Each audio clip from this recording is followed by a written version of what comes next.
So आता 3 दिवस झाले पण आपल्या भाऊंना आपण बाय बाय बोलूया. बाय, लवकर आहे परत.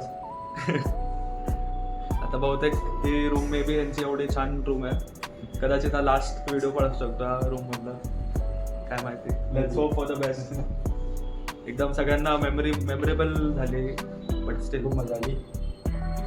ठीक आहे. चलो, तुम्ही काय 2 शब्द बोलायचं तुम्हाला सर? भारी वाटलं तू आलास. 3 दिवस खूप मजा आली. नाही तर आमचा विकेट असत बस टाइमपास असायचा. तू आलास तर आपण खूप ॲक्टिव्हिटीज केल्या. परत ये अल्टरनेट विकेटला येत राहा इकडे. पहले मजा फिर सजा याचं मूर्तिमंत एक्झाम्पल म्हणजे ही ट्रिप, ज्यामध्ये पहिल्या 3 दिवसात जितकी मजा केली तितकाच त्रास ह्या 4थ्या दिवशी मिळाला.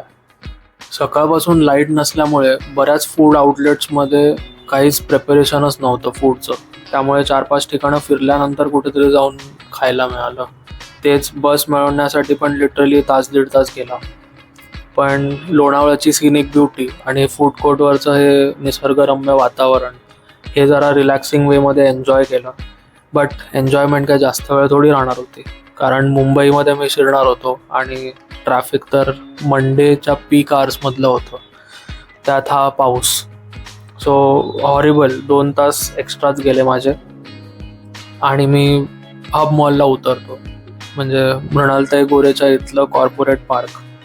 तिथे तर एकदम प्रॉब्लेमच असतो. ओला, उबर, रिक्षा काही मिळणं मुश्किल नाही, म्हणजे नामुमकिनच असतं लिटरली. सो 10-15 मिनटं माझे तसेच गेले, पण मी डिसाईड केलं की वॉक करावा 3 किलोमीटर. त्या होपनी होतो की ॲटलिस्ट घराच्या डिरेक्शनला जाईन तर मध्ये कुठेतरी रिक्षा मिळून जाईल. बट ह्या पेडेस्ट्रियन वॉकिंग पण अलाउड नाही या ब्रिजवरती. तरी पण मी क्रॉस केला ब्रिज आणि एक पॉईंट नंतर मी होप सोडून दिले आणि थोडं पॉझिटिव्हली विचार केला की चला, त्यानिमित्ताने माझा एक 30-40 मिनिटचा कार्डिओ तरी होईल. सो अशा वेमध्ये आपली ही पुणे ट्रिप एंड झाली.